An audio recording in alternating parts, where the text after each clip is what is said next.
নমস্কাৰ, মই এপলিনা। সৌদি আৰবত ঈদৰ দিন ঘোষণা কৰাৰ পিছতে এতিয়া ভাৰততো ইছলাম ধৰ্মাৱলম্বী লোকসকলৰ মাজত উখল মাখল পৰিৱেশ পবিত্ৰ ঈদ উল ফিতৰক উদযাপনৰ বাবে। আৰু এই ঈদ উল ফিতৰ উদযাপনৰ ক্ষেত্ৰত যেহেতু এক পৃথকত দোৱা কৰা হয়, পৃথক ৰূপত দোৱা কৰা হয়, এই দোৱা কিদৰে কৰিব তাৰ বাবে এগৰাকী মৌলানাই পৰামৰ্শ আগবঢ়াইছে। অপেক্ষাৰ অন্তত আহি পালে পবিত্ৰ ঈদ উল ফিতৰ। আৰু এই ঈদ উল ফিতৰক লৈ আপুনি কিদৰে আদায় কৰিব নামাজ, প্ৰতিগৰাকী মুছলমানৰ বাবে এতিয়া পৰামৰ্শ আগবঢ়াইছে এগৰাকী মৌলানাই।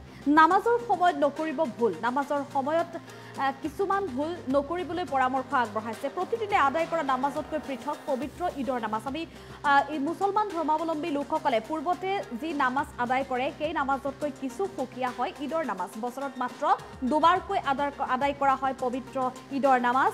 ৰাকাত নামাজ সন্দৰ্ভত মৌলানাই আগবঢ়ালে পৰামৰ্শ। এগৰাকী মৌলানাই এতিয়া পৰামৰ্শ আগবঢ়াইছে। পবিত্ৰ ঈদ উল ফিতৰ সৌদি আৰবত ইতিমধ্যে ঈদৰ দিন ঘোষণা কৰিছে আৰু সৌদি আৰবত ঈদৰ দিন ঘোষণা কৰাৰ পিছতে ভাৰতৰ প্ৰতিগৰাকী মুছলমান সাজু হৈছে পবিত্ৰ ঈদ উল ফিতৰ উদযাপনৰ বাবে। 11 এপ্ৰিলত যিহেতু ভাৰতত ঈদ উদযাপন কৰিব ভাৰতীয় মুছলমানসকলে, তেনে সময়ত এতিয়া ঈদক লৈ প্ৰতিগৰাকী মুছলমান লোকেই সাজু হৈ উঠিছে। প্ৰতিটো মছজিদ, প্ৰতিগৰাকী মুছলমানৰ ঘৰ এতিয়া আনন্দ উল্লাসেৰে ভৰি পৰিছে আৰু সকলোৱে নিজৰ ঘৰখন বা মছজিদটো সুন্দৰকৈ সজাই পৰাই তুলিছে, আটক ধুনীয়াকৈ সজাই পৰাই তুলিছে নিজৰ ঘৰখন। আৰু এই যি মানৱীয় প্ৰমূল্যবোধক পৰিচয় দিয়াৰ এই যি সময় পবিত্ৰ ঈদ, এই পবিত্ৰ ঈদৰ সময়ত যি নামাজ আদায় কৰা হয় এই নামাজ আচলতে পৃথক। আমাৰ বিগত সময়তো ইছলাম ধৰ্মাৱলম্বী লোকসকলে তেওঁলোকৰ পূৰ্বপুৰুষক মানি আহিছে, শ্ৰদ্ধা কৰি আহিছে, পয়গম্বৰ মহম্মদক মানি আহিছে। গতিকে এনে অৱস্থাত তেওঁলোকৰ যি নামাজ পূৰ্বতেও আদায় কৰা হয়, শুকুৰবাৰ দিনটোত যিহেতু প্ৰতিগৰাকী মুছলমানে এই মছজিদত একত্ৰিত হয় আৰু একত্ৰিত হৈ নামাজ আদায় কৰে। কিন্তু এই সকলো নামাজতকৈ কিছু সুকীয়া ঈদৰ নামাজ। আৰু বছৰেকত মাত্ৰ দুবাৰকৈ এই ঈদৰ নামাজ আদায় কৰা হয়। দুই ৰাকাত নামাজ যি আদায় কৰা হয়, এই ৰাকাতৰ মাহাত্য আৰু এই নামাজৰ যি মাহাত্য আৰু এই নামাজ কিদৰে আদায় কৰিব সেই সকলো সন্দৰ্ভত এগৰাকী মৌলানাই পৰামৰ্শ আগবঢ়াইছে। প্ৰতিগৰাকী মুছলমানৰ বাবেই আচলতে এয়া আটাইতকৈ গুৰুত্বপূৰ্ণ সময়। গতিকে এই গুৰুত্বপূৰ্ণ সময়খিনিত ৰমজান মাহৰ পবিত্ৰ ৰমজান মাহৰ ৰোজাৰ শেষত এতিয়া তেওঁলোকে ঈদ পালন কৰিবলৈ সাজু হৈছে আৰু সমান্তৰালভাৱে এতিয়া ৰোজাৰ প্ৰতিটো দিন যিদৰে তেওঁলোকে শক্তি আৰু সংগ্ৰামেৰে পাৰ কৰিছিলে, প্ৰতিটো সময়ৰ বাবে তেওঁলোকে পৰম কৰুণাময় আল্লাহৰ ওচৰত এই শক্তিৰ বাবে কৃতজ্ঞতা জ্ঞাপন কৰি ৰোজাৰ শেষত, ৰমজানৰ শেষত ঈদ উল ফিতৰ পালন কৰিবলৈ সাজু হৈছে। গতিকে এনে সময়ত ঈদ উল ফিতৰ পালন কৰা সময়ত প্ৰতিগৰাকী মুছলমানে কিদৰে নামাজ আদায় কৰিব এগৰাকী মৌলানাৰ পৰামৰ্শ আগবঢ়াইছে প্ৰতিগৰাকী মুছলমানৰ বাবে।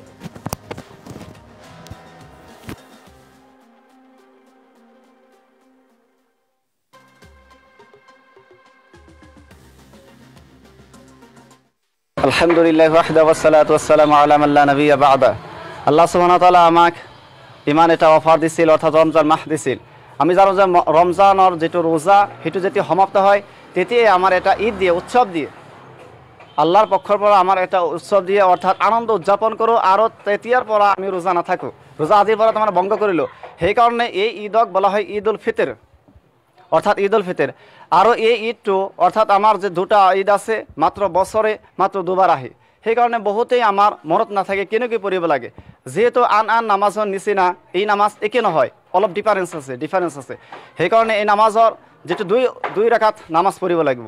তেনেহ'লে নিয়মটো হ'ল অৰ্থাৎ আমি থিয় হ'ম, অৰ্থাৎ ইমামৰ পিছনত, আৰু আমি মনে মনে নিয়ত কৰিম যে ঈদ উল ফিতৰৰ নামাজ, ঈদ উল ফিতৰৰ ৱাজিব নামাজ অতিৰিক্ত 6 তাকবীৰৰ লগত ইমামৰ পিছত আল্লাহু আকবাৰ, ইমামৰ পিছত আল্লাহু আকবার, এই বুলি যদি মনত নিয়ত থাকে তেনেহ'লে হৈ যাব।